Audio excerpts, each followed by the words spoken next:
Bueno, muy bien. Le damos la bienvenida a este primer encuentro de un nuevo año del Club de Lectura, que con Karina siempre es un espacio que nos encanta y que estamos muy felices. ¿Cómo andas, Karina? Muy bien, muchas gracias, Eso. Bienvenidas a esta nueva edición del Club de Lectura que tiene lugar aquí, organizado por el Grupo de Investigación en Inteligencia Artificial, Filosofía y Tecnología, en nuestra casa, en el Instituto de Investigaciones Filosóficas de la Sociedad Argentina de Análisis Filosófico. En esta ocasión, a propósito precisamente de discutir este interesante libro de Mark Zuckerberg, La filosofía política de la inteligencia artificial, una introducción, tiene así desde su subtítulo ese mismo talante propedéutico, y bueno, la idea es poder vivirlo conjuntamente, así que bueno, sean todos muy bien.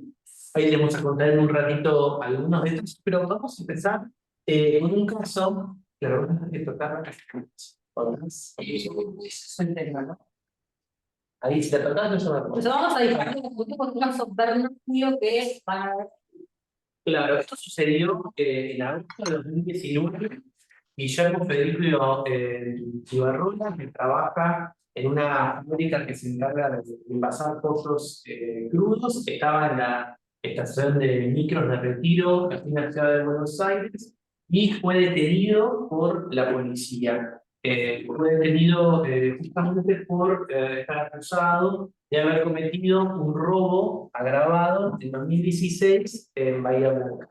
Guillermo no solamente no había cometido ese delito, sino que nunca había visitado la ciudad de Bahía Blanca, pero a pesar de eso pasó 6 días detenido.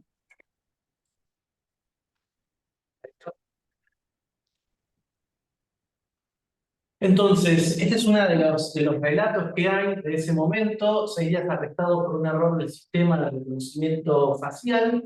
Una víctima, dice la nota, del gran hermano porteño.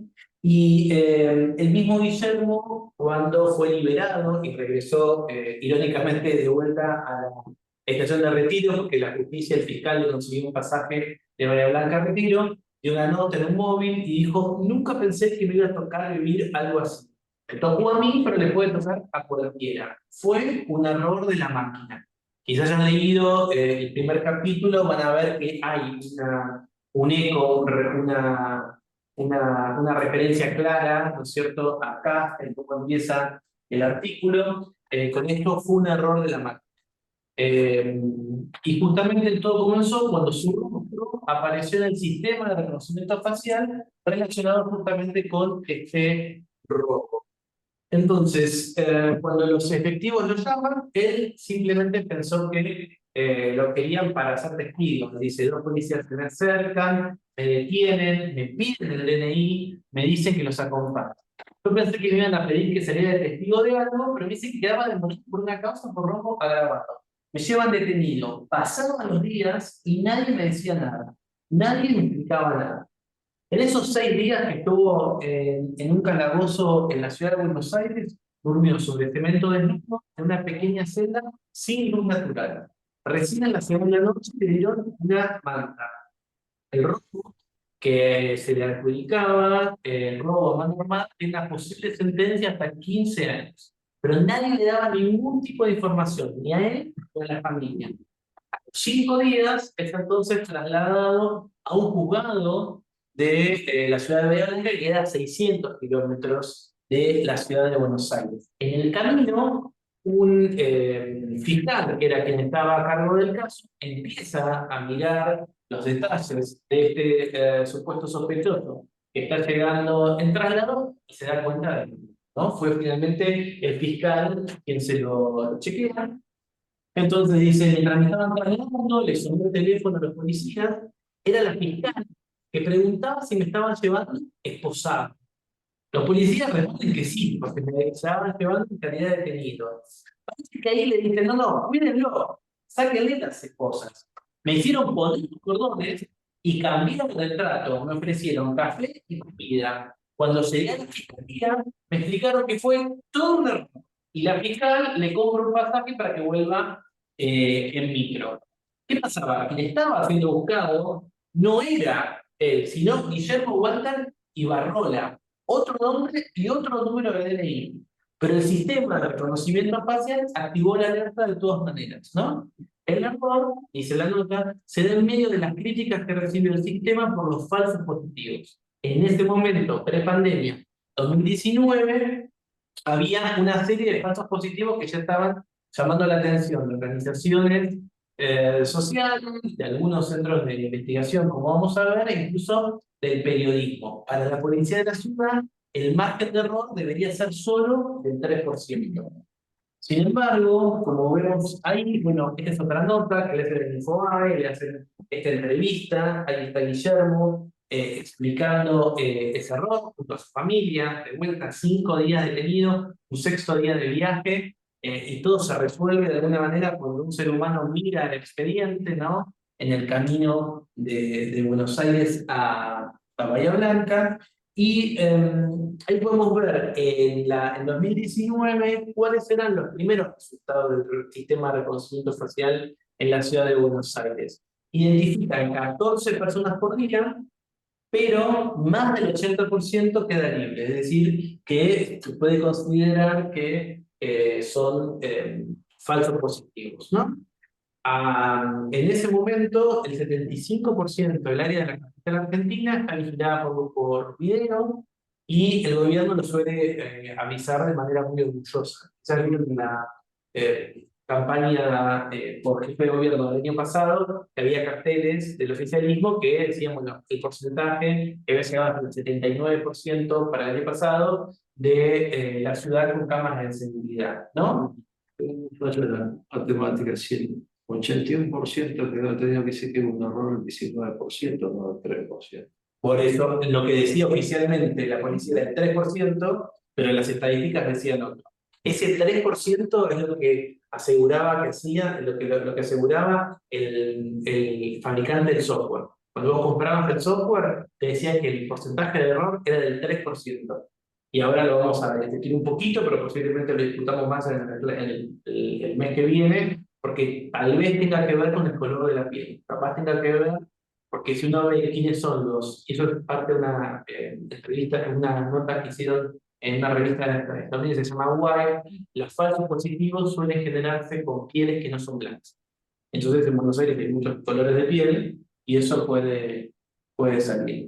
Y justamente se detuvo durante la pandemia este uso, pero podemos ver cómo se genera, y esta es la nota que les mencionaba recién, el año pasado, justamente más inconvenientes. En 2023 se empiezan a investigar otros falsos positivos, como dirían, primero te voy a decir qué pasa con los falsos negativos también, digamos, posiblemente esa promesa que se está cuidando no se pueda tener. Y desde el año pasado, justamente, está suspendido el sistema. Una ONG argentina, Guía Libre, impulsada y acompañada por el CES, logró que un juez justamente mantenga pagado este sistema. ¿Qué descubrieron en 2022?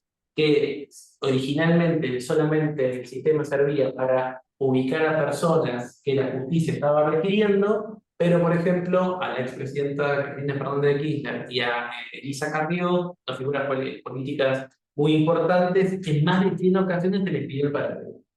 Entonces aprovechaban eso para decir, bueno, ok, o sea, dentro de las personas que fueron buscadas, excedía largamente a la lista de personas que supuestamente estaban buscadas, ¿no?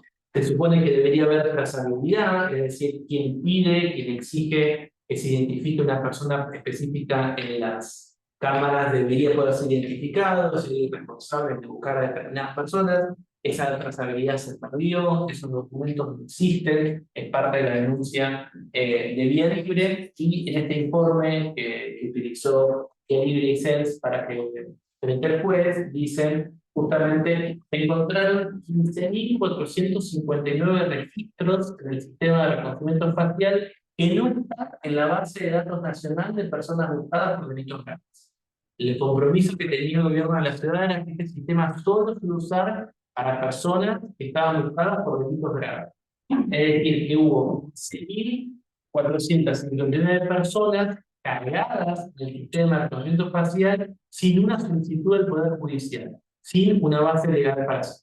Quizás las dos figuras, como les dije, que son más conocidas por su impronta pública, son la expresidenta y Elisa Carrió, que fueron personas que fueron, sus rostros fueron utilizados para ver si aparecían adentro de este sistema de rastreo, sin que haya, sin que estén acusadas de delitos graves. ¿Ok? Eso es un poco el origen con el que Cari y yo queríamos charlar sobre este libro, ¿no? Exacto, sí, queríamos traer a colección un caso vernáculo, tal como para que veamos en qué sentido diáfano la inteligencia artificial viene impactando y permeando nuestras vidas en un sentido también muy, muy cotidiano.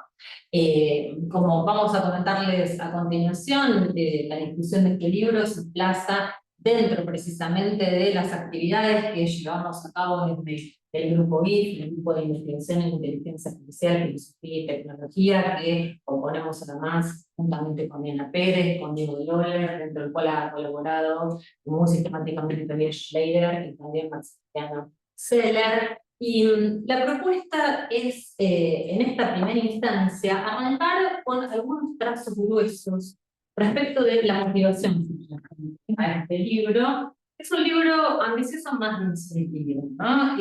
Como ustedes habrán visto, parte de lo que intenta hacer Kekelberg en él, y arranca precisamente también con una suerte de caso reposado de Joseph K.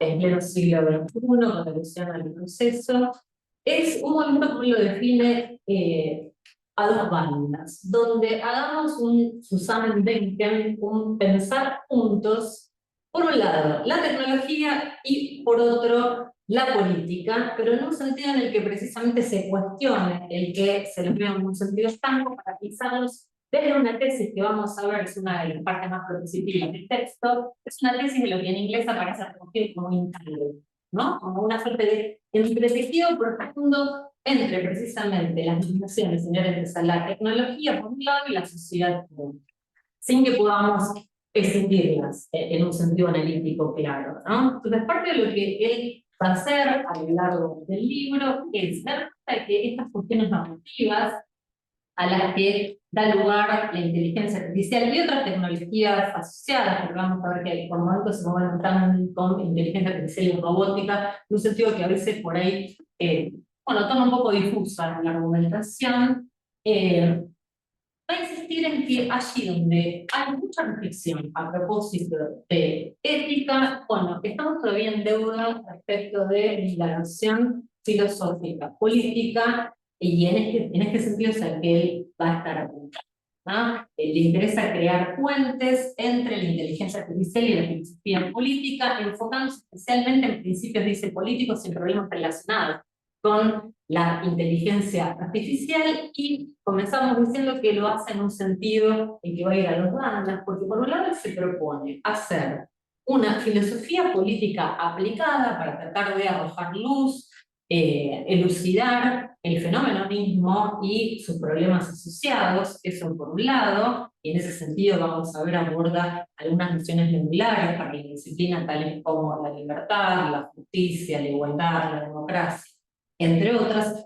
pero al mismo tiempo propugna, al menos en términos programáticos, parte de lo que queremos hablar junto a ustedes, y si en efecto lo logra, la dirección contraria, esto es ver cómo el fenómeno mismo presiona sobre las nociones y problemas mismos del ámbito propio de la filosofía política, ¿no? Entonces, vamos a ver que parte de lo que le interesa mostrar en esta tesis de entretejido o entanglement entre tecnología y sociedad es que la inteligencia artificial es política de cabo a rabo, ¿no? Tal como lo va a decir en varios lugares del texto.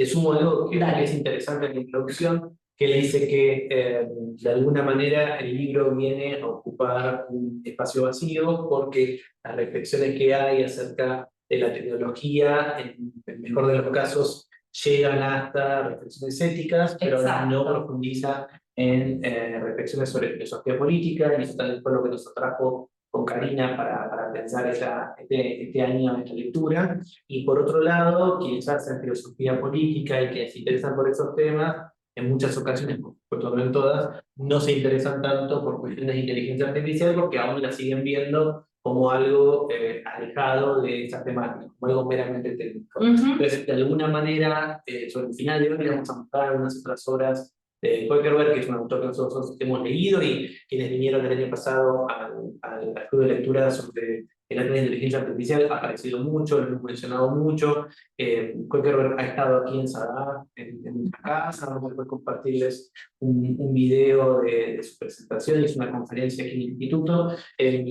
También nos pareció atractivo esa idea de justamente que la filosofía de la tecnología puede ser ese puente, ¿no? Entre las reflexiones más clásicas de la filosofía política que no miran tanto a la tecnología y las reflexiones sobre la tecnología que quizás no llegan a pensar la dimensión política, por lo que decía Cari, ¿no? Que la tecnología es política de cabo a rabo. Exacto, y básicamente, entre otras cosas, está recogiendo un guante y nos interesa poner en diálogo al autor en el mismo sentido en el que, como ustedes habrán visto, él recoge una constelación muy variopinta de autores y autoras con las que va a estar dialogando, recoge un poco el guante de aquello que está diciendo en este texto que abordamos en la edición anterior del Club de Lectura, el año pasado, es el texto de Crawford, Atlas de Inteligencia Artificial, Poder Político y Costos Planetarios, donde en la página 339 de la edición en español ella dice, bueno, para entender lo que está en juego, tenemos que enfocarnos menos en la ética, en la línea en que apuntaba Tom,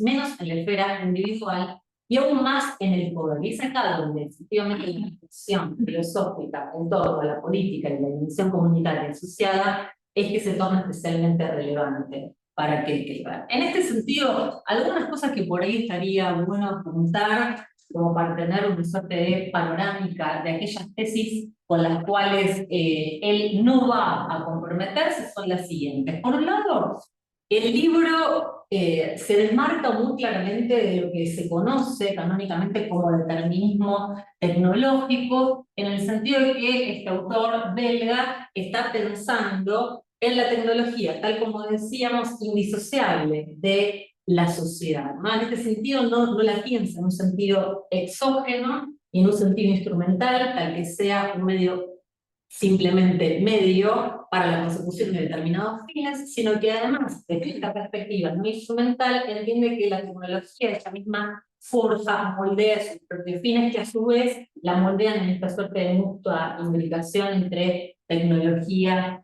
y sociedad, ¿no? En este sentido, entonces, hay un enfoque que va a ser claramente no determinista, más ligado, diríamos, por ahí a lo que es la corriente constructivista, en gran parte, va a estar defendiendo que, tal como decía Tomás, más allá de lo técnico, por supuesto, está lo estrictamente social, pero en un sentido en el que va a ser indisociable de la dimensión técnica, y en ese sentido es que también va a abogar en contra de una tesis naif de lo que sería la neutralidad, con la que muchas veces se piensa en la tecnología, en el sentido de que, en todo caso, si se concede, se circunscribe la mera instancia de uso, la de estar permeada por valores. Va a defender frente a esto que los valores la permean también de cabo a rabo y que en consecuencia lleva valores íncitos sociales desde su propio diseño, desde el comienzo mismo. Entonces, parte de lo que va a estar haciendo en este sentido propositivo es seguir un poco la huella de Landon Wigner, quien sostuvo paradigmáticamente en La ballena y el castor que la tecnología es eminentemente política, ¿no? Les propongo a continuación, entonces, que sobre la base de estos grandes trazos gruesos, ¿no? Que articulan, digamos, su visión más panorámica, empecemos a recorrer un poquitito la introducción del texto, donde él va dando cuenta de cuál es este espíritu general y cómo se estructura a lo largo de los 7 capítulos que lo componen, ¿no?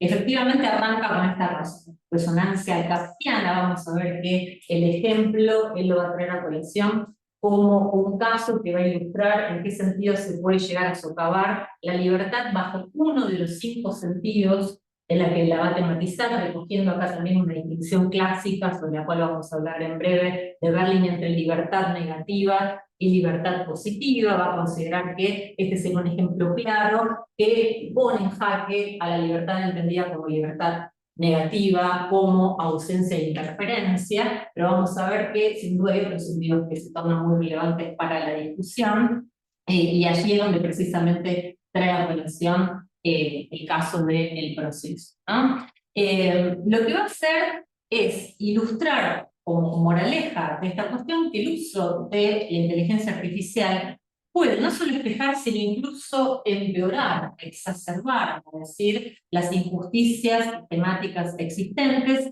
y en respuesta a casos tales como el de Williams, que trae a colación, uno podría arguir que todos los ciudadanos tendrían que tener el derecho precisamente a una explicación a propósito de las decisiones que se toman sobre ellos, ¿no? Aparte también de lo que vamos a estar discutiendo aquí. Yo te sumo algo que también hemos discutido, que es, no están participando del club de lectura de Crawford y estén interesados en el canal de YouTube de Sadaf, que es Sadaf Argentina, youtube.com/Sadaf Argentina, están todos los encuentros, así que lo pueden seguir asincrónicamente. Pero algo que seguramente va a aparecer mucho y que nosotros con Cari y con el equipo nos interesa mucho, es este carácter del hype de la inteligencia artificial, este carácter que tiene de ser una tecnología caliente o de moda, que se pueden comprobar tanto en el caso de la ciudad de Buenos Aires como en el caso de este ciudadano afrodescendiente, Walker Williams, que cuentan ahí en Detroit del 2020, como la policía, los seres humanos,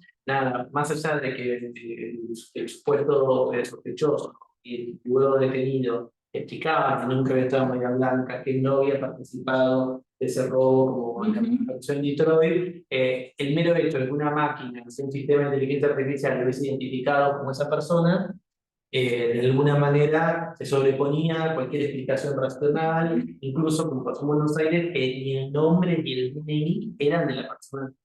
Entonces es interesante ver también ahí cómo le rendimos una suerte de especie a esta tecnología, que nos parece que, a diferencia de un humano, no se puede equivocar. Obviamente, es algo que aparece mucho en esta percepción que tenemos. Efectivamente, parte de esta neutralización también la vamos a cuestionar cuando a partir del próximo capítulo, el 3, veamos la gravitación de sesgos y la consecuente discriminación a la que muchas veces dan lugar. Así que lo vamos a estar retomando, y particularmente la noción de sesgo que uno podría ver que se pondera ahí es la de sesgo por delegación, ¿no? Delegación en esa tecnología como autoridad epistémica superior frente a nosotros, ¿no? Entonces, hay este diagnóstico a propósito de que falta más filosofía política, por un lado, a la hora de ver el fenómeno de la inteligencia artificial, y por otro, la inteligencia artificial puede presionar, en sentido, invitamos a revisitar principalmente las cuestiones mismas medulares de la filosofía política. Él va a seguir una senda que, como dijimos, entre otros inauguraron Wiener, Finber, más recientemente Satarov, y va a dar cuenta de que es necesario hacer más trabajo a propósito de este nexo al que hacía alusión Tom respecto de filosofía de la tecnología por un lado y filosofía política por otro. Y en gran parte, digamos, se iba a inscribir en el trazado de este libro como propósito de más vasto aliento, ¿no? Entonces, dado esta suerte de gap, de laguna académica que él detecta, le interesa internarse en esta cuestión por las derivas sociales que ello tiene, ¿no? Entonces, va a decir, y nos parece interesante también ver desde la letra qué tipo de pronunciamientos hace, como para luego ver qué se consigue en efecto y qué queda pendiente, porque vamos a ver que dentro de las conclusiones él también es muy humilde y se hace cargo de la cantidad de cuestiones que desde esta mera introducción propedéutica van a quedar como para seguir zanjando. Dice que el libro se propone satisfacer o dar cuenta de estos gaps en respuesta a, por un lado, conectar, va a deslindar 5 puntos, ¿no? Conectar cuestiones normativas acerca de la inteligencia artificial y la robótica con discusiones clave en filosofía política, usando, tal como vamos a ver en un sentido general, tanto la historia de la filosofía política como el trabajo más reciente, es un primer lugar. Luego también fijar, delimitar ciertas cuestiones controvertidas acerca de aquello que está en el centro de la tensión política actual, y ahora ligándolo con cuestiones que precisamente guardan relación con la inteligencia artificial y robótica. En tercer lugar, se propone, dice, mostrar que este no es un mero ejercicio en este sentido unidimensional, ¿no?, de filosofía política aplicada, sino que conduce a interesantes insights y visiones acerca de qué dimensiones políticas más profundas están ocultas en las tecnologías contemporáneas. Y los dos últimos puntos que cifra ahí como parte de su indagación tienen que ver con demostrar cómo las tecnologías de inteligencia artificial y la robótica tienen tanto, digamos, efectos políticos deliberados como no deliberados, los cuales pueden ser precisamente elucidados, y esta matriz que lo va a aportar desde la filosofía política, y por último tratar de hacer algunas contribuciones originales, tanto desde la filosofía de la tecnología como de la filosofía política aplicada, ¿no? Entonces, fundamentalmente el libro así dice, usa la filosofía política junto con la filosofía de la tecnología y por supuesto también la ética, que no la menosprecia, simplemente es una cuestión de énfasis, sino de abocarse a la filosofía política y pretende, por un lado, comprender mejor estas cuestiones normativas a las que da lugar la inteligencia artificial y la robótica, y por otro, arrojar luz sobre estas cuestiones políticas que presionan, en un sentido en el que están intangles, están entretejidas con el uso de estas nuevas tecnologías, y se define a considerar la noción misma de entanglement, que podríamos, insisto, traducir como entretejido. Se ha usado mucho, por ejemplo, hay un autor pragmatista norteamericano, tal como ha sido Hilary Putnam, que usó la noción de entanglement para dar cuenta, en contra de las intenciones de la neutralidad valorativa, cómo es que hechos y valores, lejos de, como pretendió tanto el empirismo clásico como el empirismo lógico, de estar tajantemente divididos, están entretejidos, haciendo alusión bajo este tropos, esta suerte de metáfora, al modo en el que ni siquiera podemos distinguir muy claramente una hebra de otra como para ver cuál sería el lado fáctico y cuál el evaluativo, ¿no? Hasta este punto habría una implicación entre sociedad y tecnología, entre filosofía de la tecnología y filosofía política, ¿no? En este sentido es que, tomándose muy en serio esta metáfora, va a hablar en varias ocasiones a propósito de su compromiso con la no neutralidad, de este carácter de ver a la inteligencia artificial como política de cabo a rabo.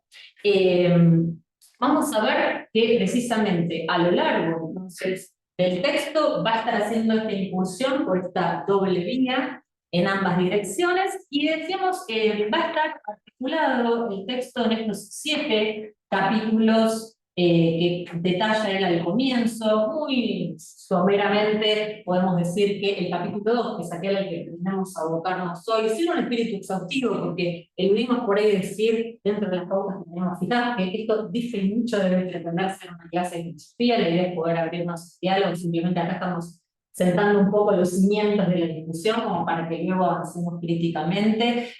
Nuestra idea es no extendernos más allá de hora y media aproximadamente, de un modo lo más ameno posible, y hacerlo además en términos tales que no sigan aquí juntillas el texto pormenorizadamente, sino fundamentalmente, digamos, haciendo énfasis en aquellos puntos que propendan a la discusión a partir de aquellas cuestiones que nos interpelen a todos, ¿no? Entonces, en este sentido, vamos a hacer ahora muy rápidamente un repaso así cartográfico por la estructura que él propone. En el capítulo 2 dice, él se va a preguntar cuestiones relativas al principio político de la libertad, ¿no? Y como vamos a ver, él va a deslindar 5 sentidos de libertad, en los que ahora vamos a meternos, recogiendo algunos deslindes clásicos. ¿Qué significa la libertad cuando la inteligencia artificial ofrece nuevos modos de hacer, manipular e influir nuestras decisiones? Vamos a ver que esto lo va a poner sobre todo en tándem con la noción de libertad positiva y en qué sentido está sentida minada.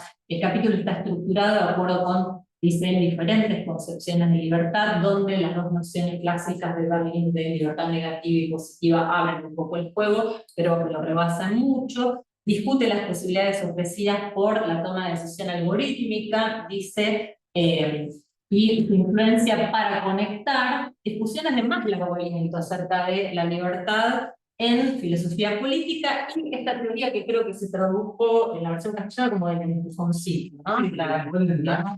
Sí. Sí, Aureli.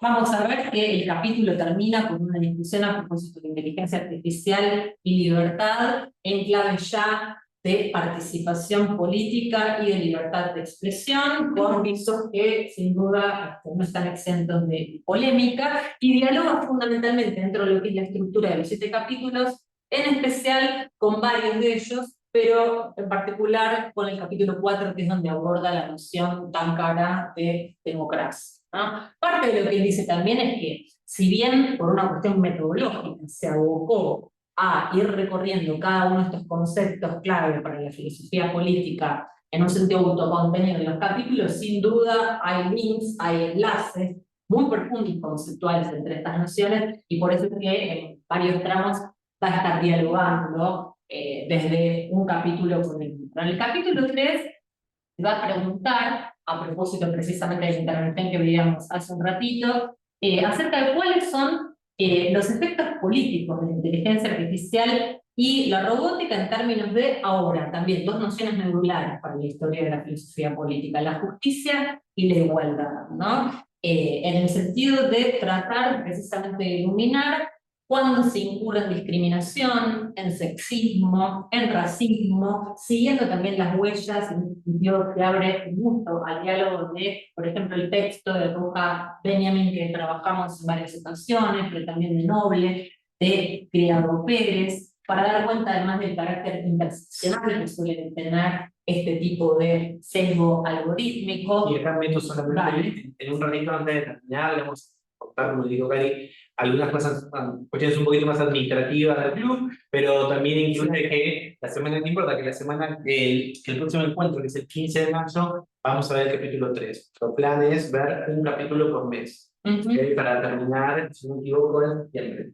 Exacto. Si no me equivoco, septiembre o algo así. La idea es que ahora estamos repasando solamente la intro y nos metemos en el capítulo 1, pero la semana, el mes que viene, perdón, el próximo encuentro, que es el 15 de mayo, nos meteríamos. Sí, me parece más interesante tener en cuenta esta mirada holística, ¿no? Que el propio autor presenta desde el comienzo, como para ver el tipo de mapa que propone y por dónde van a discurrir las conversaciones que también está invitando a...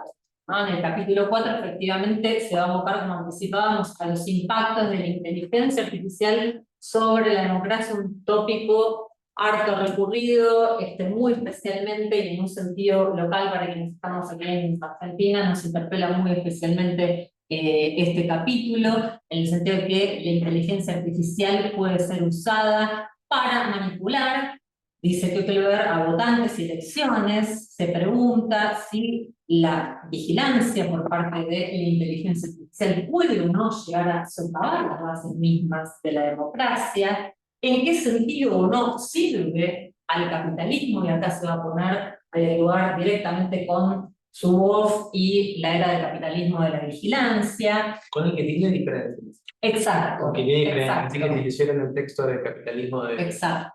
de plataformas, no, de vigilancia. El capitalismo de la vigilancia se tradujo, tal cual. Seguramente hagamos algo el mes que viene discutiendo sobre Bueno, nada más y nada menos de qué estamos hablando cuando hablamos de democracia, ¿no? Y entonces ahí también introduce todo un devaneo muy interesante, pasando por la reflexión en torno a la concepción tecnocrática platónica, pero dialogando también con ideales de democracia participativa y deliberativa, abrevando en las aguas de Dewey y Habermas, y a su vez también volviéndose a dialogar con críticos tales como Chantal Mouffe y Rancière.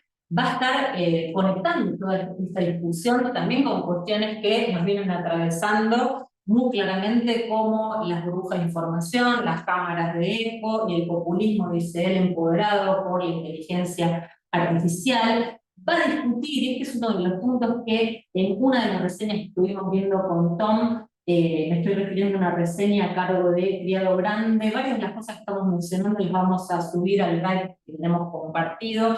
Bueno, por ejemplo, este autor encuentra que además de una cuestión central para el texto, para este capítulo, digo, una cuestión central para este autor, discutir si no están dándose aquí gérmenes para las condiciones mismas del totalitarismo, para decirlo sin ambajes, ¿no? Y en ese sentido es que va a dialogar también con una autora que trajimos aquí, que es puesta en relación con sus ideas en varias ocasiones, tal como es Hannah Arendt, desde los orígenes del totalitarismo, por ejemplo. Ahí va a dialogar también a propósito del deslinde conceptual que hace ella entre el aislamiento como propio de la esfera política por un lado y la desolación o loneliness como propio de la esfera de las relaciones humanas por otro. Entonces, la verdad es que ese capítulo nos parece que tiene un montón de derivas e implicaciones que se interpelan en un sentido bien actual. Luego el capítulo 5 va al meollo de la cuestión, en el sentido que pone en relación inteligencia artificial y poder, y cómo la inteligencia artificial puede ser usada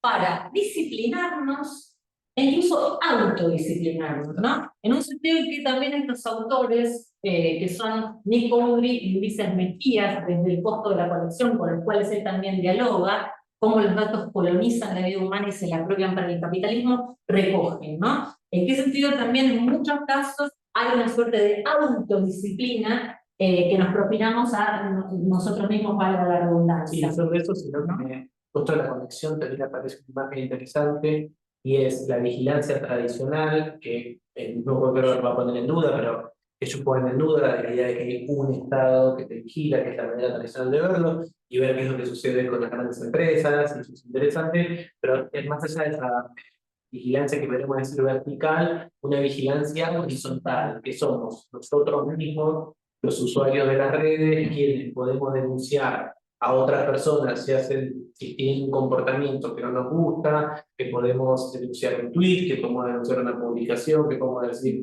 desinformaciones correctas, y también la vigilancia horizontal de tener un teléfono celular que filma, que saca fotos, que graba y que puede subir a la red. También que ese ojo, que como vamos a ver, está presente en la vigilancia y que es un poco lo que Jorge Herrera en el capítulo 2 vincula más con esta idea de la libertad negativa y de la libertad positiva, como también estos dispositivos, como los teléfonos inteligentes, también propician para ellos otro tipo de vigilancia, que es una vigilancia horizontal. Entonces, digo, toma como una tercera capa. Vigilancia vertical, la autovigilancia, como decía acá, y esta vigilancia horizontal. Todos estos autores están como problematizando el momento histórico que nos toca. Exacto. Y cómo todo esto termina además moldeando nuestra subjetividad y nuestras relaciones intersubjetivas a su vez, ¿no? Obviamente en este sí, adelante. Si querés, una tercera prima, digamos, dentro de estas vigilancias, que es la vigilancia por omisión, digamos, algo así como, si yo no estoy usando el celular hoy, es porque algo quiero ocultar, ¿no? Si yo no tengo, yo tengo expuesto dice en el libro el ejemplo de una piba que fue a denunciar un caso de abuso y la policía le dijo, pero mirá, tu smartwatch que debería haber tenido este tipo de pulsaciones típicas del abuso, no lo tiene. Entonces, tu denuncia es falsa, ¿no? O sea que se da por una especie de omisión, ¿no? Digamos, vos deberías haber tenido esto para poder denunciar, vos deberías haber tenido estos registros en el mundo de lo registrable para ser una persona, no sé, las que están en el centro, digamos, no ser un panda, digamos, hoy uno no tiene Facebook, o no tiene Instagram, o no tiene el celular, o no tiene el Fitbit, con estas cosas, es porque algo quiere ocultar. Te da como la impresión de ese caso. Y ahí el costo de la conexión, Putri y Mejías, lo que también le suman, y ya que estamos sumando capas de vigilancia, es, bueno, ¿y qué es lo que pasa con la moderación automatizada? ¿No? Entonces, por ejemplo, hoy en muchos sentidos, no sé, en Argentina hay una expresión muy común que me voy a matar o me mato o algo así, y eso suele generar la desaparición o la prohibición de esos contenidos, porque se supone que estás incitando al suicidio, pensamiento suicida. Entonces, digamos, ese tipo, y hay otros mensajes, capaz, lo vieron en el último mes, una campaña para que Instagram te muestre más contenidos políticos, tenés que vos habilitar un filtro que por default viene deshabilitado, porque Instagram considera que los usuarios no quieren ver contenidos políticos, pero entonces esa vigilancia automatizada, y con esto volvemos a lo que pasó a este pobre hombre en Bahía Blanca, lo que pasó en Detroit, el caso exactamente como estos Joseph kafkianos contemporáneos, es interesante, porque ahora también esa vigilancia está siendo automatizada. Así es, y en este sentido constitutivo al que aludía Ernesto, que la torna tan problemática, ¿no? Porque se torna precisamente constitutivo de la propia subjetividad, desde el caso, tal como vos lo comentabas, y en un sentido que también va a tener que ver con las tecnologías del yo, y aparece precisamente Foucault tematizado en este capítulo 5, donde se aborda inteligencia artificial y poder para ver su perspectiva compleja en torno al poder y los micromecanismos de poder en los niveles de las instituciones, de las relaciones humanas y de los propios cuerpos. ¿No? Exacto, exacto, porque lo que va a hacer ahí es dialogar en un sentido muy polifónico. Esto es muy interesante porque es una labor que lleva a cabo en todos los capítulos, que a propósito del caso de poder va a tener que ver con recoger la matriz del marxismo y de la teoría crítica, por un lado, tal como decía Tom, por otro, también recoger los aportes Foucaultiano y de Butler, y traer también sobre la mesa un enfoque, al menos en mi experiencia, menos transitado, tal como es un enfoque orientado performáticamente, ¿no? Que es parte de lo que va a recoger. La explotación, dice, y la autoexplotación que produce y el contexto capitalista y la historia de la ciencia de datos en términos de clasificar y vigilar a la gente, las personas, va a ser parte del centro de lo que se va a estar discutiendo acá en este capítulo. Y en el penúltimo capítulo, el capítulo 6, ya cuestiones concernientes a la esfera no humana, ¿no? Como la mayor parte de la ética en torno a la inteligencia artificial y las discusiones políticas clásicas están centradas en lo humano, parte de lo que va a hacer Kierkegaard, en un sentido que también interpela mucho a nuestro grupo, es concentrarse precisamente en de qué se está hablando aquí cuando se habla de humanidad, ¿no? Y va a articular este capítulo en dos grandes instancias. Por un lado dice, ¿son los humanos los únicos que han de contar políticamente? ¿Cuáles son las consecuencias de la inteligencia artificial para los no humanos? ¿Y es la inteligencia artificial una amenaza o una oportunidad, por ejemplo, para lidiar con el cambio climático? O ambas. Y en segundo lugar dice, ¿pueden los sistemas de inteligencia artificial y los robots ellos mismos tener un estatus que sea político? Por ejemplo, ciudadanía, en un lugar muy provocador. Bueno, acá en este capítulo es donde se centra especialmente en este ejercicio, en la segunda línea que mencionábamos al comienzo, me parece a mí, que es ahora ver cómo el fenómeno de la inteligencia artificial presiona y nos hace revisitar nociones muy caras para la filosofía, en particular en este sentido de la reflexión antropológica, para repensar lo humano, cuáles serían las condiciones de la humanidad, en un sentido en el que parece invitarnos a poner en cuestión radicalmente las clásicas dicotomías entre, por ejemplo, naturaleza y cultura, ¿no? Y habilitar entonces debates donde van a intervenir, por un lado, tanto los transhumanistas, que han argumentado que los seres humanos vamos a ser superados por agentes artificiales superinteligentes, y han abogado por esta noción también polémica de singularidad, pero distinguiendo muy claramente esta vertiente de otra que nos interesa muy especialmente también poder debatir con ustedes, que es la posthumanista, dentro de una constelación de autoras y autores que recogen los lineamientos centrales y clásicos ya de Haraway, de Woolf, de Braidotti, de Massumi, Latour, entre otros, ¿no? Es en este capítulo donde se aborda precisamente las concepciones de la política de inteligencia artificial que vaya más allá de lo humano, concebido antropocéntricamente, ¿no? Habría que repensar y revisitar el antropocentrismo que habitamos. Y en el capítulo... Sí, dale. Intrusos en la filosofía, Agustín. Solo no, porque hoy en la tarde estuve viendo el mini escandalete porque cerraron el Institute for the Future, que es donde estaba Boston. Ah, sí, claro. Lo cerraron por falta de financiamiento. No es plata. No hay plata, no hay plata global. Boston salió a... Bueno, no anunció nada, pero salió a decir que desde 2020 estaba haciendo muy pocos fondos y que había muchas personas que trabajaban a donores. Y hoy a la tarde anunciaron el cierre. Y me parece que hay algo ahí de cierta cosa también del momento histórico interesante para imaginarlo, ¿no? Bueno, digamos, yo cuando sea el capítulo 6, faltan un par de meses, así que va a ser interesante ver también hacia dónde está también el interés de las grandes compañías sobre el transhumanismo, porque de alguna manera estos institutos no el año pasado, sino el anterior, habíamos visto en otros espacios con Kai y con algunos de ustedes que está conectado, lo veo a Alan, a ver, que estuvimos organizando acerca del transhumanismo, estuvimos viendo sobre Bostrom, y había algo también ahí en donde, nunca me sale cómo se pronuncia el nombre de esta persona, Kurzweil, perdón, Kurzweil, que es el instituto que trabaja en Google, es el que supuestamente, no, el que promete la singularidad y promete la singularidad para dentro de un par de años con una fecha precisa. Bueno, detrás de eso siempre había grandes intereses económicos, grandes empresas apostando por eso. Yo creo que la financiación me parece que va por el costado de que se están repensando esos intereses del Silicon Valley.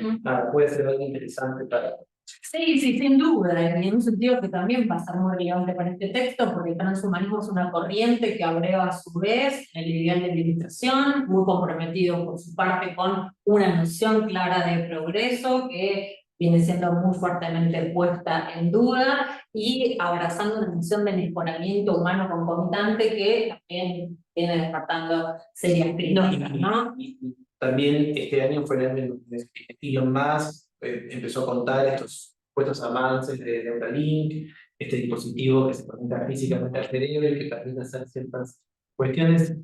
Hay más dicho que visto, hay poca información sobre esas experiencias, pero bueno, me parece que cuando toquemos el 6 vamos a tener mucho para hablar sobre muchas más temporal.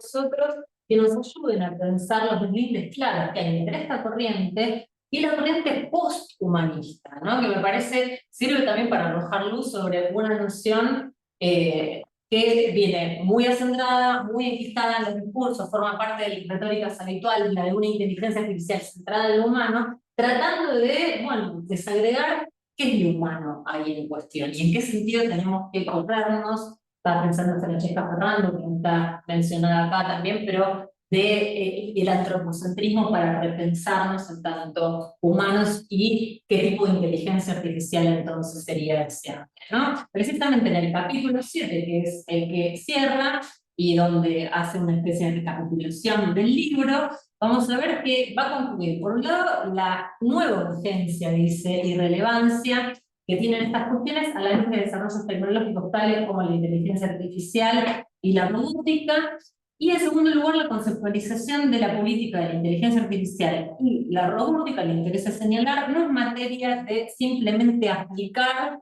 extrapolar lo que serían nociones existentes desde la filosofía política y la teoría política, sino que, como decíamos, nos invita, y veremos hasta dónde cumple con esto que promete, a revisar, a interrogar las nociones ellas mismas, ¿no? La noción misma de libertad, de igualdad, de justicia y democracia, y formularnos preguntas interesantes, dice, acerca de la naturaleza y el futuro de la política y acerca de nosotros mismos en tanto seres humanos, ¿no?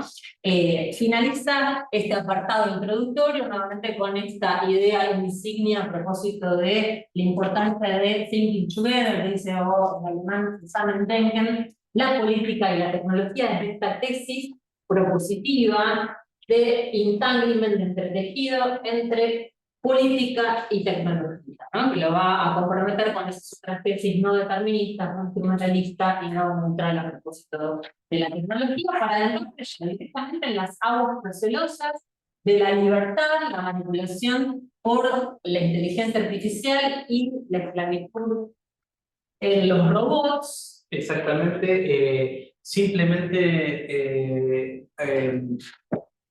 decirles que, nada, así como, digamos, somos 20 y pico de personas acá, somos 10 y pico acá, así que levanten la mano físicamente, levanten la mano virtualmente, quienes quieran participar. Ahora bajamos un poquito el ritmo, no se preocupen, pero era la intro para poder ponernos todos en diálogo. Y después, fíjate, Diana, a ver esa sala de espera, porque hay alguien que quiere meterse, pero no sé quién. No puede ser.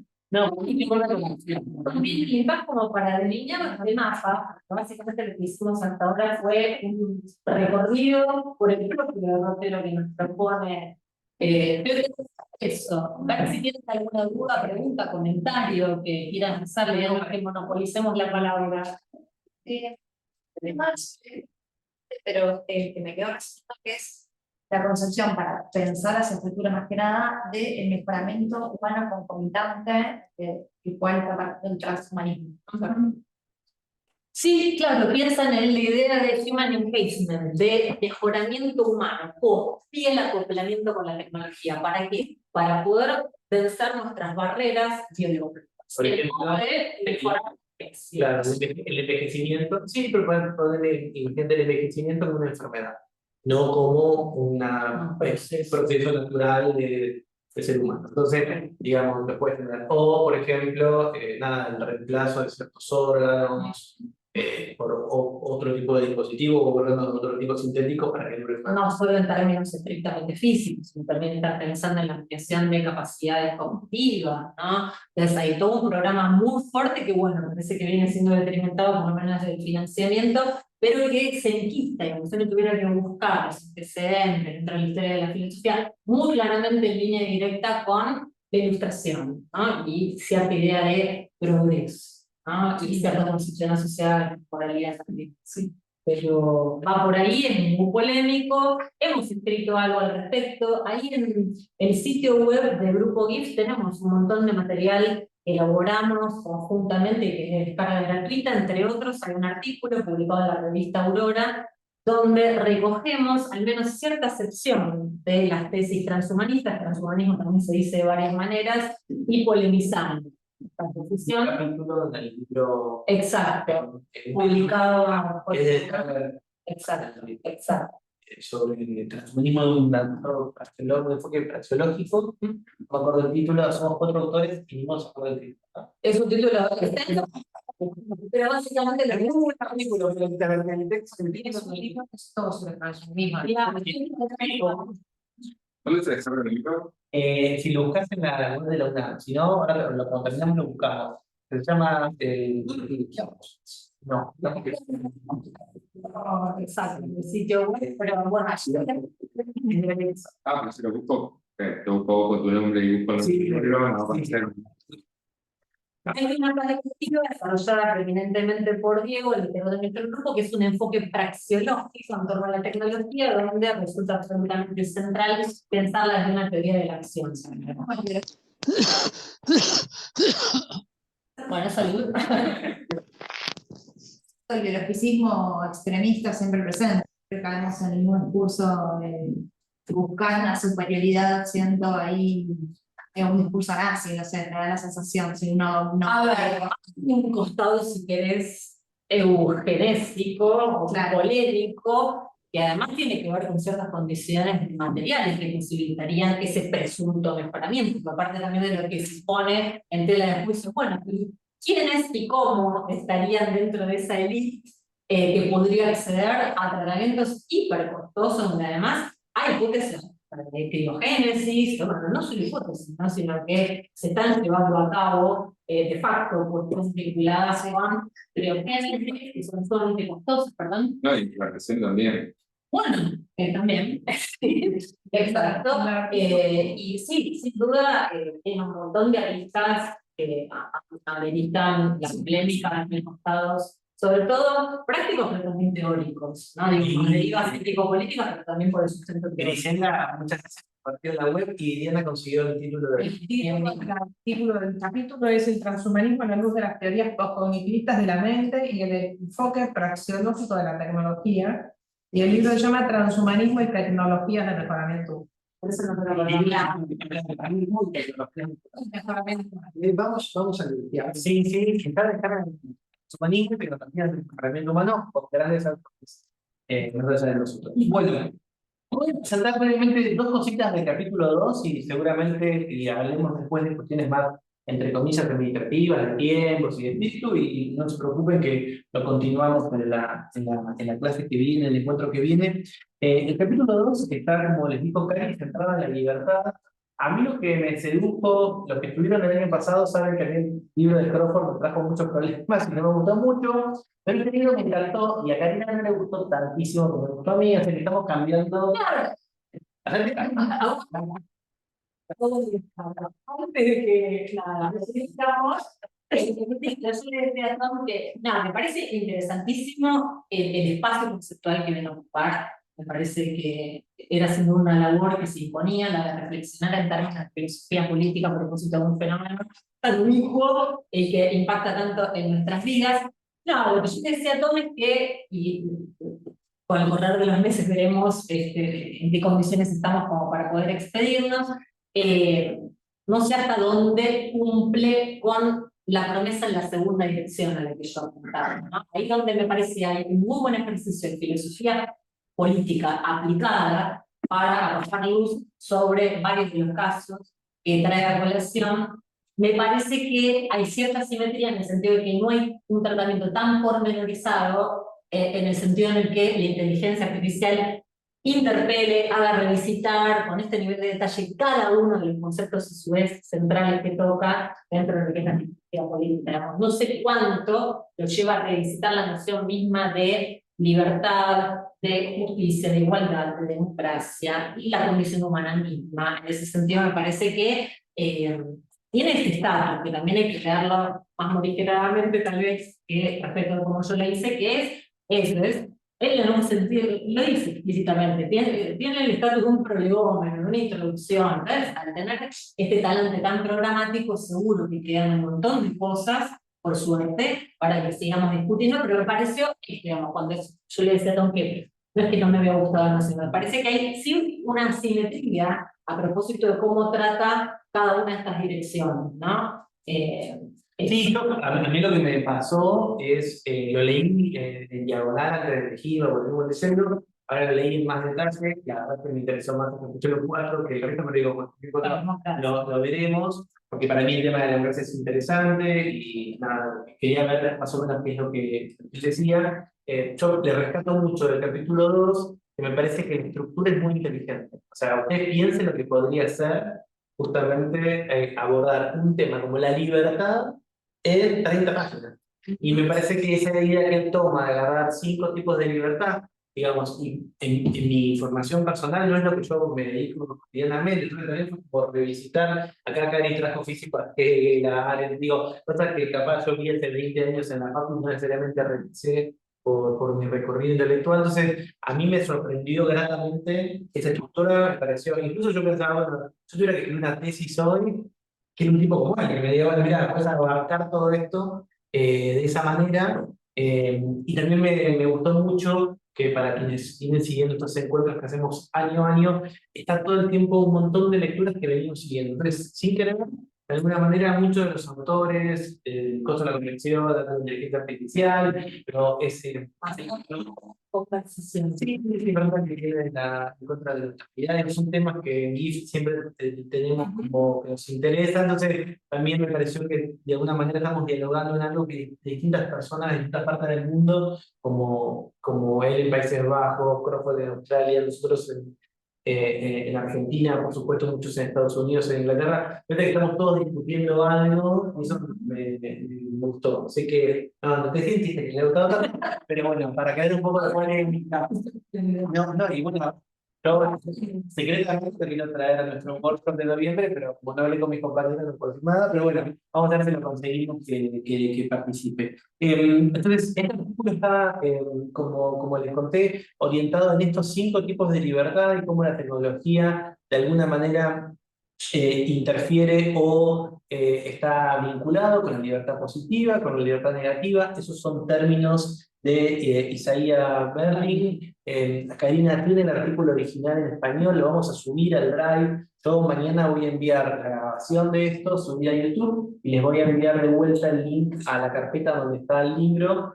Con estos articulitos que le vamos a ir agregando. Si ustedes sienten o creen o tienen algo interesante para compartir ahí, me lo pueden enviar y lo subimos como un PDF o como un doc, o sea, para poder tenerlo. Entonces, él tiene libertad positiva y negativa, luego habla de la libertad como autorrealización, que es interesante, la libertad como autonomía, eso también me interesó porque discutimos o charlamos hace poquito con Karina, aquí en la Sociedad Argentina de Análisis Filosófico, los lunes, el grupo de Epistemología Feminista dedicó el año pasado a autonomía relacional, un concepto súper interesante de los estudios de género, entonces digo, no lo trae Kocher, pero es un lindo diálogo para plantear, porque hay también hay un artículo para escribir, digamos, para...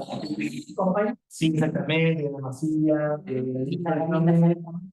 luego, libertad como participación política, que también me pareció muy interesante. Ahí la veo a la I que está conectada. De hecho, también les cuento el viernes, aquí en Sadaf, al mediodía, comienza un grupo sobre inteligencia artificial y temas de salud, con Ignacio Mastroleo. O sea, no, también hay algo ahí interesante para poder Vinculado con bioética, ¿no? con bioética, exactamente, y Eduardo Rivera también López. Y después la libertad como, bueno, esto que decimos, participación política y libertad de expresión. Entonces, digo, ahí hay como estos distintos tipos de libertad, cómo los va como imaginando. Me parece muy interesante. Efectivamente, digamos, traza este mapeo sobre nociones de libertad que no parecen estar todas compactas, ¿no? Clásicamente sí recoge la noción de libertad negativa y la noción de libertad positiva, que es aquella que asimila la autonomía. Desde este texto que les vamos a subir al Drive, el 58 de Isaías Berlin, que es muy lindo, no se agota en estas nociones, sino que después, bueno, avanza sobre la noción de autorrealización, reflexiona sobre libertad y soberanía, pero concretamente antes de ir reconstruyendo con Tom parte de cuál es el juego que va a hacer con estas nociones, ¿no? Porque va a traer a cuento, anticipo un poco, la noción de libertad negativa, como ausencia, vamos a ver interferencia, ahora si les parece leemos muy brevemente la cita de Berlin, para ilustrar en qué sentido la inteligencia artificial, desde tecnología de reconocimiento facial, con la cual abre el libro, pueden poner precisamente en sus obras ese tipo de libertad, para luego traer sobre la mesa la noción de libertad positiva o autonomía y tratar de ilustrarnos en qué sentido ahora se pondría en jaque este segundo tipo de libertad a partir de la teoría del impulso, ¿no? A partir de las recomendaciones y claro, las sugerencias.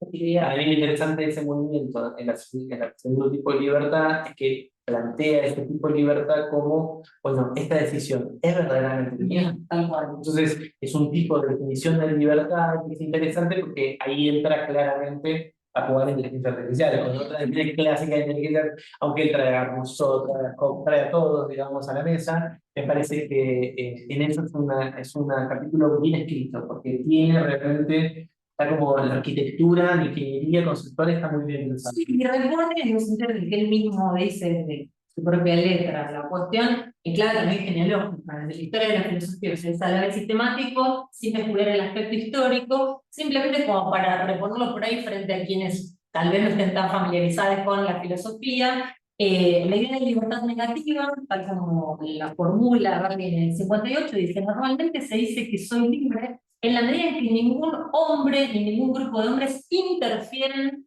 en mi actividad. En este sentido, la libertad política es simplemente el ámbito en que un hombre, por un ser humano, que tenemos una perspectiva de género, puede actuar sin ser obstaculizado por otro, ¿no?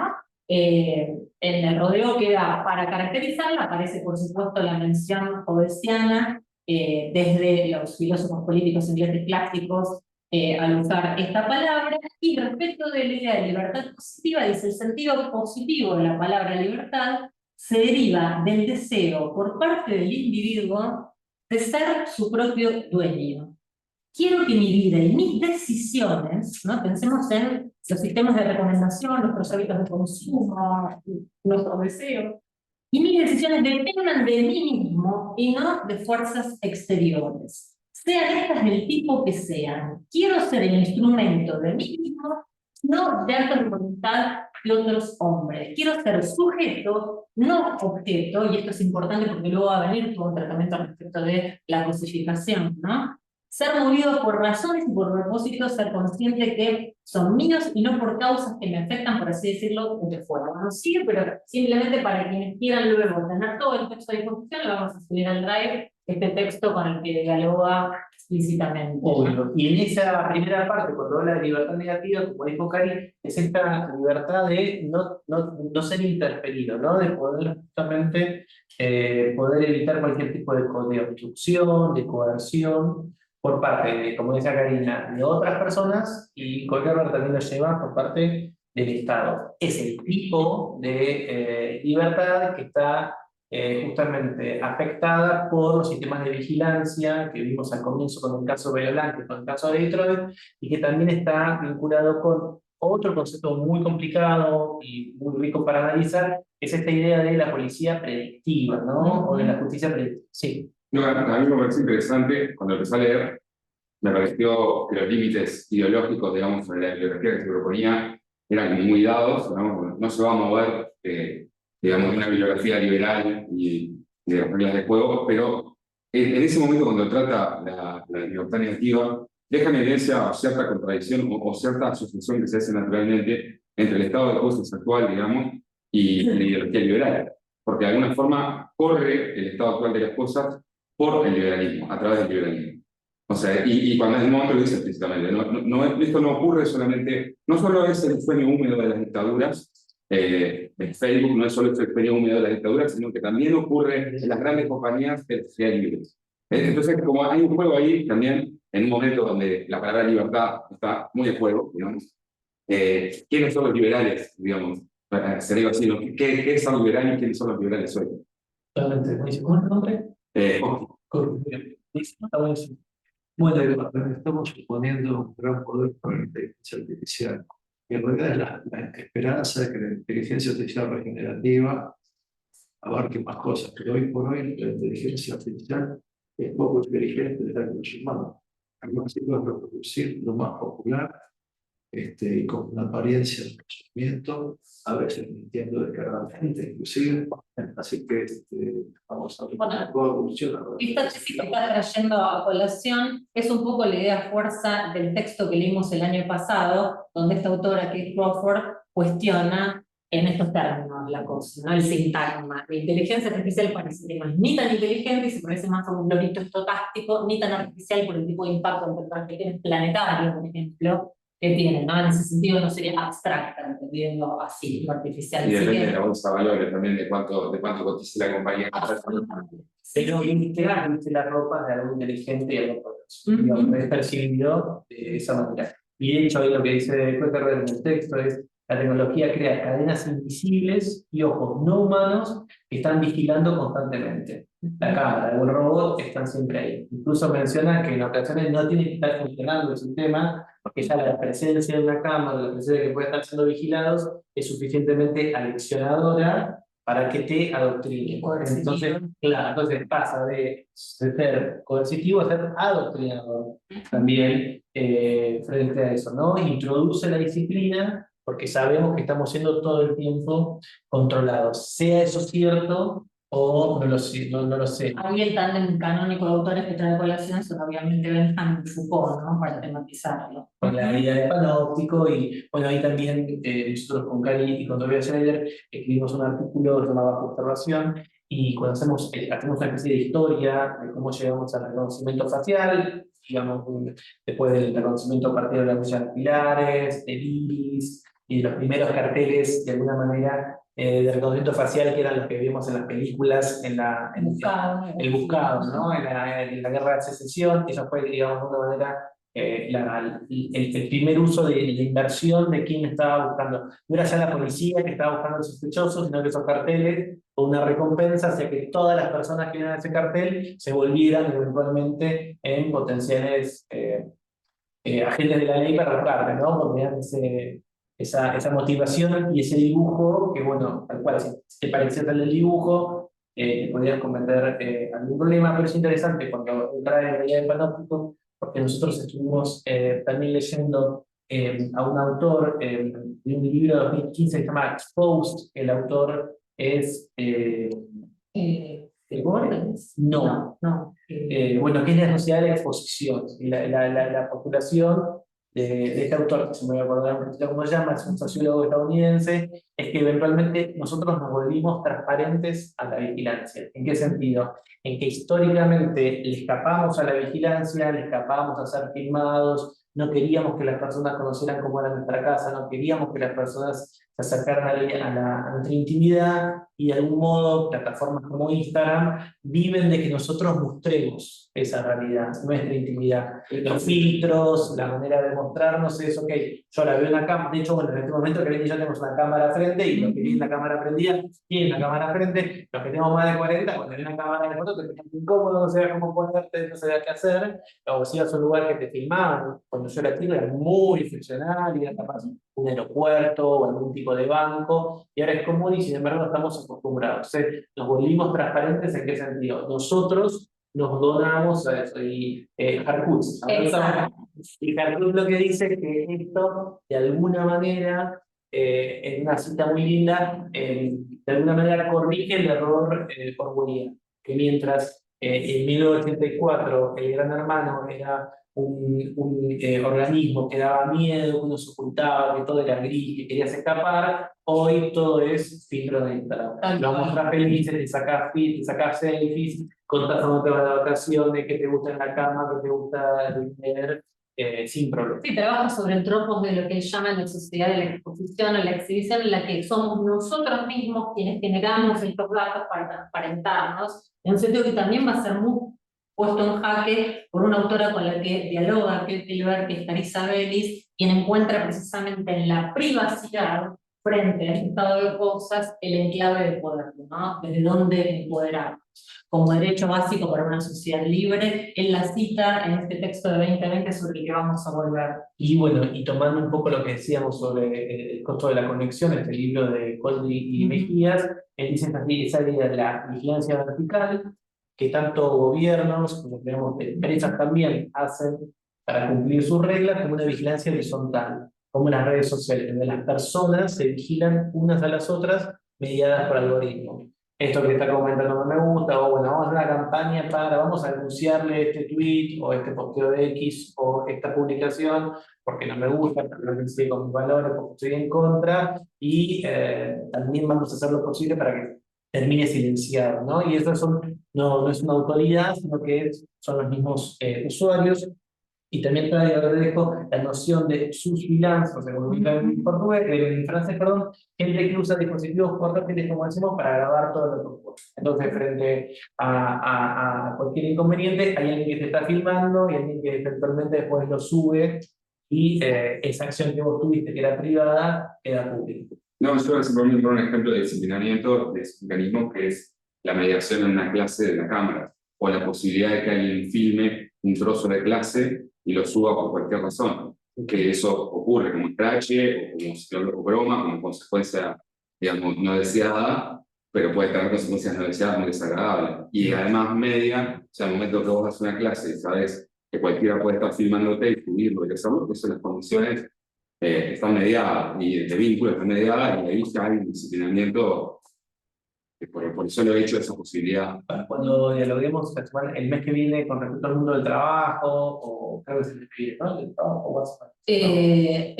Vamos a estar trabajando sobre sesgos y discriminación. Sí, bueno, y justo hablamos más de trabajo, por ejemplo, para nosotros con Karine y para muchos que estamos acá que trabajamos de dar clases, es toda una discusión acerca de si grabamos las clases, quién va a ver esas clases, incluso las presentaciones, los PowerPoint que hacemos ahí, porque básicamente también hay algo ahí en la fuerza de trabajo que justamente empieza a ser multiplicada y debe tener un tipo de reproducción que no esperamos. Y yo lo comento algo que capaz lo vieron, a mí sería algo que me impacta mucho. En 2020 una profesora de la UAD falleció dando clases y ese video de los alumnos que estaban presentes lo subieron a Twitter.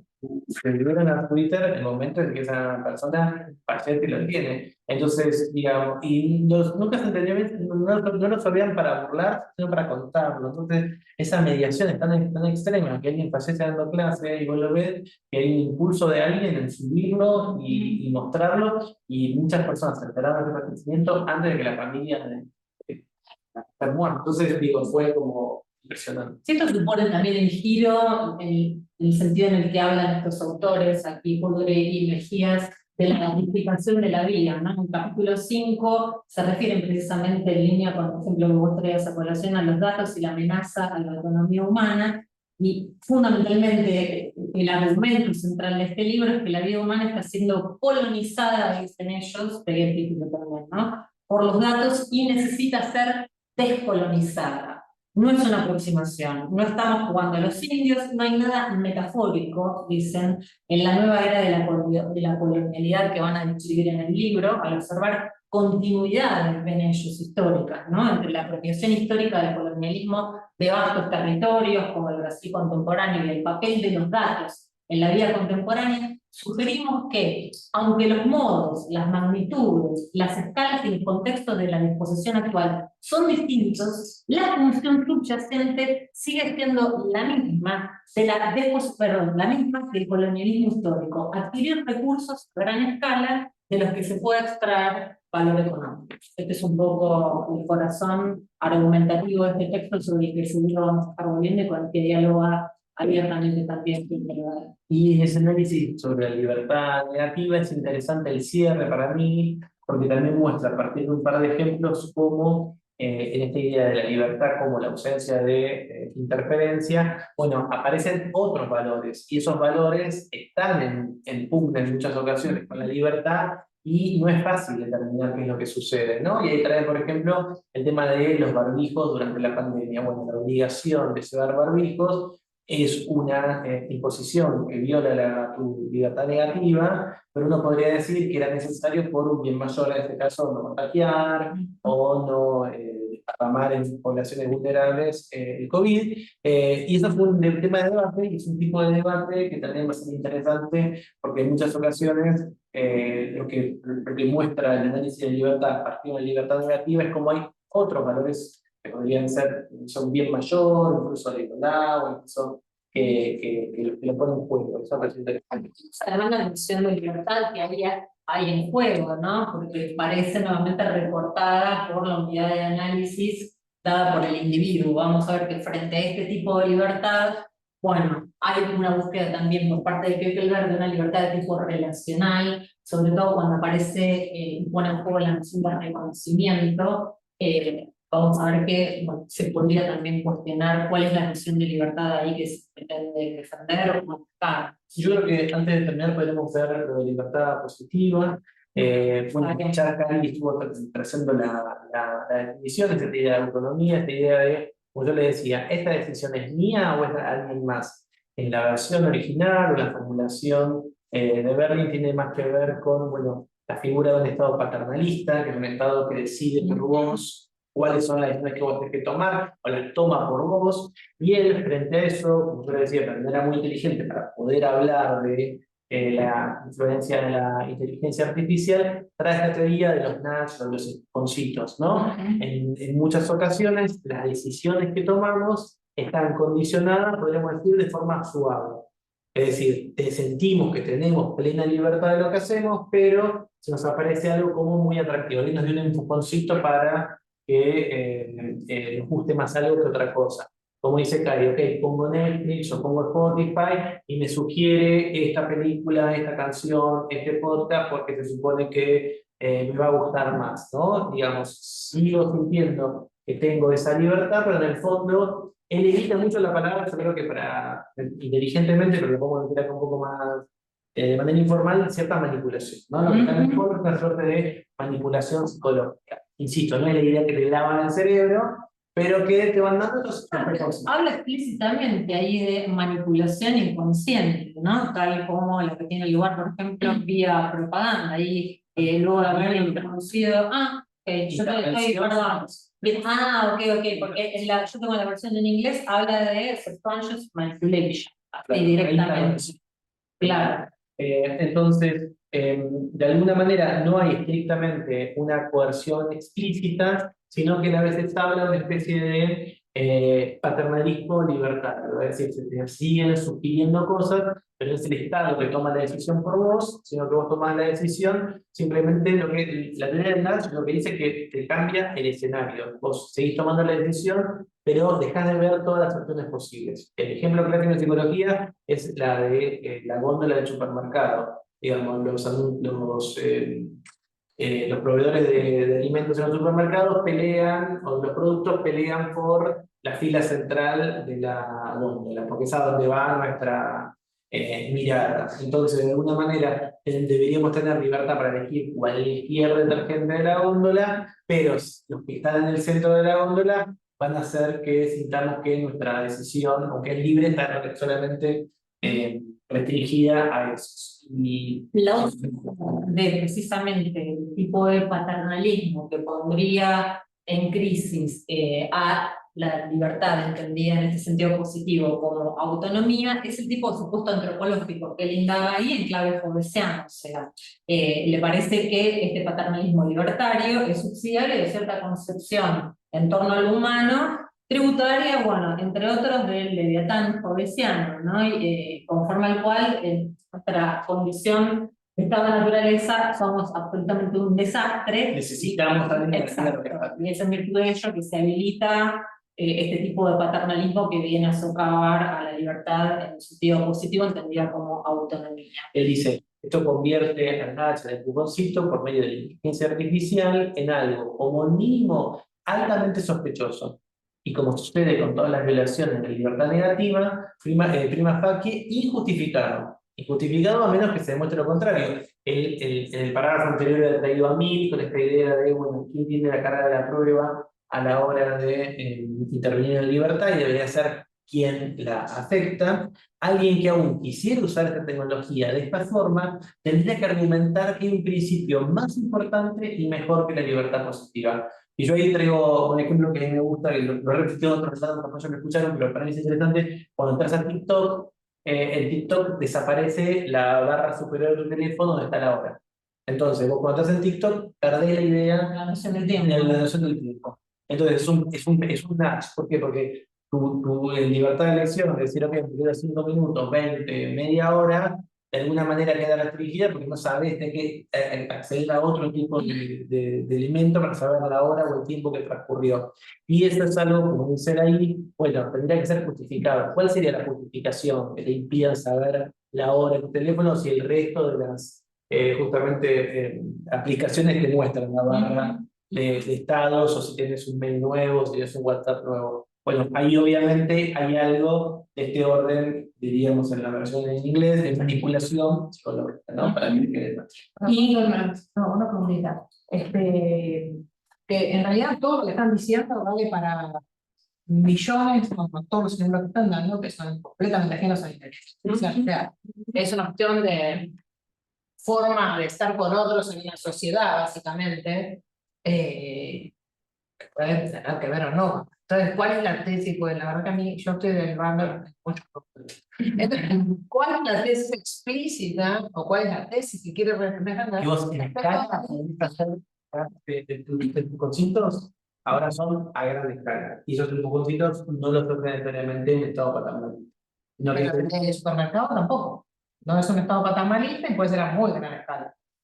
¿Dónde te ponen las cosas para comprar? O sea, hay miles de ejemplos así que vienen con nuestra vida cotidiana. ¿Por qué la inteligencia artificial, o sea, y ni siquiera es más imperceptible? Porque, digamos, pero vos lo dijiste, yo nunca había pensado cuál es el instante que más miro, qué sé yo. Entonces, yo lo que, perdón, ¿no? Que me ponga más crítico. Yo no sé nada de eso. No, está bien, después lo trataremos bien cuando vengan y tenemos así. Digamos, todo esto tiene que ver estrictamente hablando con el rol que tiene la inteligencia artificial, bueno, qué diferencial hace respecto de todos estos mecanismos que son ubicuos y que no tienen que ver con la inteligencia artificial per se, tienen que ver No con necesariamente digitales, sino que es la analogía de nuestras vidas vividas. Bueno, esto apuntaba un poco en mi comentario cuando decía que hay una primera dirección en la que efectivamente hace este ejercicio de filosofía política aplicada a este tipo de fenómenos sin dar cuenta de ningún tipo de peculiaridad inherente, a lo que además para mí también es problemático porque toman tanta mi inteligencia artificial y robótica cuando me parece que hay cuestiones peculiares, ¿no? Para tratar en cada uno, y queda en deuda a la hora de hacer el movimiento inverso que él mismo propugna, que es este, me parece, por el que estás pidiendo vos, y no estás en soledad, te acompaño, que en qué sentido este fenómeno peculiar y disruptivo sí nos lleva a revisitar estas nociones tan caras dentro de lo que es la historia de la filosofía política, ¿no? Porque eso es en gran parte lo que él está proponiéndose cuando habla de esta tesis de entanglement, y si no quedan puras retórica abajo, ¿no? Hasta acá, sí, yo coincido. Son ejemplos que tienen, me parece, el carácter de mera ilustración, pero sin peso argumentativo robusto, ¿no? Como para dar cuenta de en qué sentido esto peculiarmente nos llevaría a reformular lo que termina diciendo en las conclusiones, nociones tan caras como democracia o libertad o justicia, igualdad. Me parece que ahí hay una pendiente. Sí. Digamos, una de las cosas que quizás diferencia es el cambio de escala y la posibilidad de tener personalización para cada uno de los individuos que accede a un sitio de supermercado online. Cuando vos vas a un supermercado físico, inevitablemente la cantidad de góndolas centrales son limitadas porque el metro cuadrado de ese supermercado es limitado. La posibilidad, cuando vos entras a Amazon o a una foto digital, la posibilidad de que se te genere en ese instante una góndola central personalizada, vos, tu contexto, da la idea de tener más escala en esa misma táctica de darte el empujón. Es por eso que el empujón a escala humana, no, será peligroso, no será peligroso, es esta manipulación amable o perfumada, pero cuando vos lo metes a escala digital, ¿no? Tiendas digitales permiten que esa penetre con mayor efectividad. La respuesta de cualquier manera es la misma en los dos casos. Que Sí, es- pero ahí en cambio de escala, dirá, decimos, bueno, la economía de la tienda física versus la economía de la tienda digital, ¿no? El tema es que la democracia, al bajarse del voto, cambia todo el panorama, porque la cosa que te convenza que soy de Madrid, la otra cosa que te manipulan tus sentimientos para que votes a alguien, ya cambia toda la sociedad. Pero eso, digamos, eso podría manipularte también con otro tipo de propaganda. O sea, digamos, no. Mi punto no es cuán grave es, mi punto es cuál es el diferencial. ¿Cuál es la seguridad de que se Pero el ejemplo que vos das, yo desde la pandemia compro siempre en foto digital, porque nada, porque me acostumbré y las compras grandes, pesadas, en lugar de traerlas, ya me acostumbré, las pido en foto digital. Con la ley de góndolas era clarísimo durante gran parte de la pandemia que estaban obligados a, cada vez que seleccionabas un rubro, mostrártelo desde el menor precio al mayor precio. Era la obligación que tenía el sistema. O puedes elegir la forma de presentación. Bueno, desde hace 4 meses, no. Ponen en el orden que quieren, que básicamente es esto, manipular. Pero lo que te quiero decir es, en todos los casos, Nunca estás verdaderamente construido. Podrías asegurar, afirmar que te muestran todas las opciones posibles para que vos compres. bueno, pero todo mi punto es, todo eso es verdad, pero también es verdad en la góndola física y para eso hay leyes, que en todo caso regulan lo que hay que hacer en un entorno digital y qué es lo que es artificial, como lo quieras, y qué es lo que hay que hacer en el entorno físico. Pero yo no veo diferencia sustantiva. En los dos lugares tenés alguien comprando, alguien vendiendo, la posibilidad de manipularte y una intervención normal. Sí, no había pendiente ahí. Nada, yo creo que hay una diferencia sí de escala. O sea, primero hay una continuidad en los mecanismos de control. Y eso en el libro lo dice. Cuando habla de Bentham, él dice, igual que los mecanismos anteriores a Bentham, ya se prescindía de alguien que estuviera mirando. O sea, entonces, digamos, podríamos decir que toda la modernidad ha sido construida con mecanismos de control que de alguna forma ya tenía una especie de virtualidad. Eso, por un lado, creo que hay una diferencia, no sé si decirlo de manera intuitiva, pero lo que puede hacer el algoritmo, por ejemplo, de las redes sociales, es más un empujoncito, o sea, es delinear todo un perfil de subjetividad, construirlo, venderlo, digamos, buena parte de nuestra subjetividad, esto no pasaba hace 15 años, por decirlo así como no, que buena parte de nuestra subjetividad está en un ordenador lejano, que es físico, o sea, en algún lugar nuestros datos están ahí y le interesan a alguien, y se venden a gran escala. En algún punto lo exponencial del cambio, de que sea un empujoncito, que sea un mega empujón, hace que para mí las cosas sean bastante diferentes. O sea, la realidad se ve bastante diferente, mediada por algoritmos, se ve bastante, yo creo que el sujeto se ve bastante diferente. Pero eso no tiene que ver con la libertad, eso tiene que ver con la cuestión de los datos y tu individualidad y si Sí, claro, tiene que ver con la libertad, tiene que ver con la manipulación, con la construcción de un sujeto, con el hecho de que un algoritmo pueda anticiparse a lo que vos querés comprar. Las denuncias de usuarios en Internet sobre las cosas que mágicamente o no puede hacer Internet son espeluznantes. O sea, y no sé, hay gente, un amigo matemático me dijo, no, estate tranquilo, el algoritmo ya tiene un razonamiento suficientemente bueno sobre vos como para una predicción exacta. Y digo, bueno, no sé si me quedo tranquilo.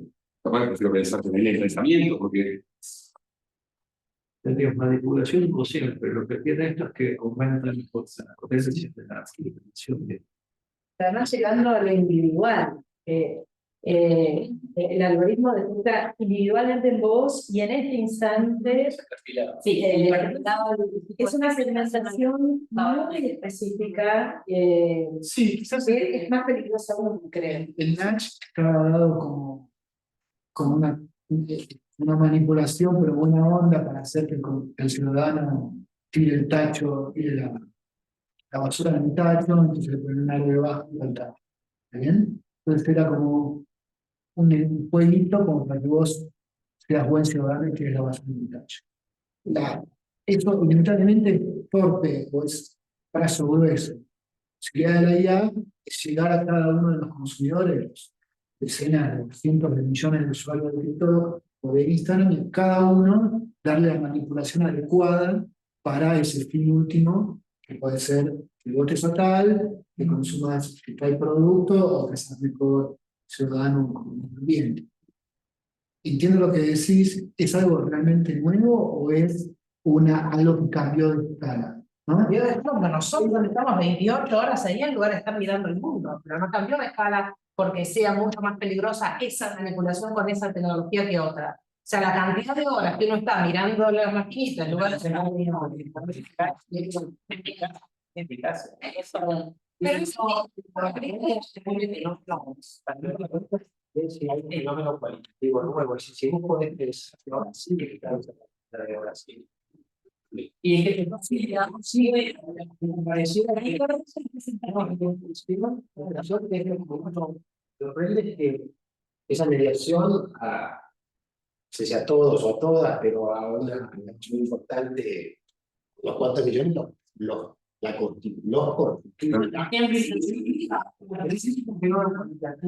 está bien, pero eso ya, eso es otro tipo de mecanismo que tiene que ver con otro tipo de estudios, digamos, que tiene que ver con la cantidad de tiempo de atención con la cual vos te quedás leyendo o te vas, la velocidad, el sacarte el relojito, o sea, es una cantidad de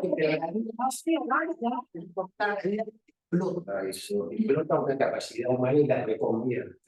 En el sentido de que la conforma de una manera que antes, que la lectura no la conformaba, ¿sí? La escritura no la conformaba. El dispositivo.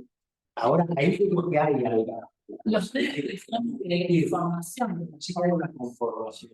Pues. Sí, es que se discute cuando se discute la posverdad, o sea, como que de alguna forma las categorías son alteradas por el propio dispositivo, o sea, el dispositivo es tan fuerte que de alguna manera trasvasa la idea de sujeto, la idea de verdad, la idea de conocimiento. Es cuando conferencia de esas grandes no, digamos, pensemos en esta que vos decías, bueno, la escritura cambió el ejercicio, moderó la reacción, sí, claro, la lectura de la vez, y bueno, ahora este tipo de plataformas, la está modelando en ese sentido. esas plataformas y de esas redes. No estamos hablando de inteligencia artificial. Armado de inteligencia artificial. Ahora, Lo que hablo es de que habla de ciertas nociones de, o pretende, hablando del libro, ¿no? De la libertad positiva, negativa, etcétera, y todos los ejemplos que hay, todas las cosas que estamos charlando, me parece que no recogen nada estrictamente relevante respecto de la inteligencia artificial en sí misma, sino que es un elemento más que contribuye a un tipo de mecanismo social, de organización social y de interacción humana que viene de antes, va a seguir después, y en todo caso es un elemento más que contribuye y no le veo que haga, yo no le veo que haga por sí mismo como tal una diferencia cualitativa, más allá del hecho de que está atado a una cantidad de otras tecnologías que sí reconfiguran nuestra vida, las redes sociales, el acceso a internet o ese tipo de cosas. Pero no veo que sea en sí misma la inteligencia artificial. Yo, Sí, vamos redondeando que el público también tiene esos géneros. la propaganda política, ponerle que sea un mecanismo de manipulación. Y existe, realmente sí existe. Sí, la radio generó amplificación de eso, pero el discurso sigue siendo uno solo. Después, con la posibilidad de que los medios digitales, la propaganda que te llega a vos, puede ser entre 3, 4 variantes. Bueno, si se te pudiese construir una propaganda individualizada para vos, con tus particularidades, con tus lógicas, penetraría mucho más que una a tu perfil, que una genérica a las mujeres de Buenos Aires, que una genérica para toda la población. Esa posibilidad de la hiperpersonalización inevitablemente tiene que ver asistida con un modelo de inteligencia artificial. Y ahí es como el arquitecto de la propaganda, antes podía hacer el trazo grueso con un mensaje único para todos. Ahora es, quiero motivar o manipular a cada uno de los individuos. ¿Cuál mensaje será el individuo? Me parece que se va a volver diáfana, está interesante cuando vayan, claro, el capítulo 4 en torno a la democracia, con las burbujas de información, las cámaras de input, etc. Simplemente por moción de orden tenemos algunas pautas que gustan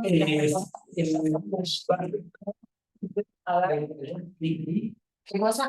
Y de paso le vamos contando que la prueba, como nos encanta, la polémica que se generó, vamos a estar reanudando entonces el capítulo 2 para ver cómo trabajan las misiones de libertad como autorrealización y emancipación por un lado, participación política y libertad de expresión. O sea que va a venir también bastante frondoso y avanzaremos en medida de las posibilidades, aunque nuestra idea no es correr, sino adentrarnos en aquellas discusiones que, bueno, sean lo suficientemente ricas como para motivarnos a todos. Ir a sesgos y discriminación, que es lo que se ve en el capítulo siguiente, que es el 3. Bien. No, rápidamente, eso es el que vengan con los libros leídos, no estamos respondiendo a la lectura, sino creando discusiones, y eso es un poco lo que nos interesa. Vamos a tratar de empezar puntual a las 17, vamos a tratar de terminar 18:30 y 18:45, como estamos viendo ahora, y la idea es que todos puedan participar, esa es un poco la idea, y que crear un espacio seguro para poder compartir. Simplemente contarles un poco acerca de dónde estamos. Estamos en la Sociedad Argentina de Análisis Filosófico, con Karina somos investigadores del Instituto de Investigaciones Filosóficas, y que, como ustedes se imaginarán, tenemos algunas necesidades como cualquier instalación, la luz, el agua, el café, el té, todo eso. Así que quienes no sean socios y les gustaría colaborar con algo, nosotros sugerimos un bono, una colaboración sin compromiso de 3.000 pesos que pueden... Sin nada. Sí, sin nada. Sin nada, pero los tenemos todos a ustedes perfilados.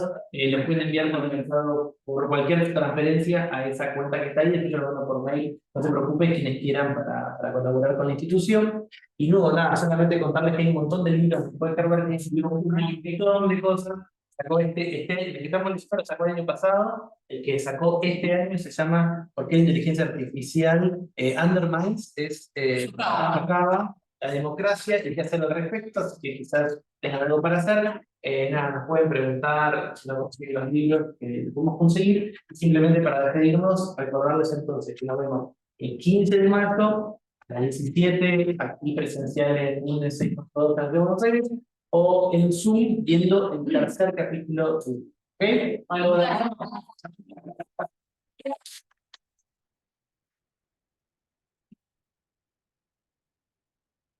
Sí.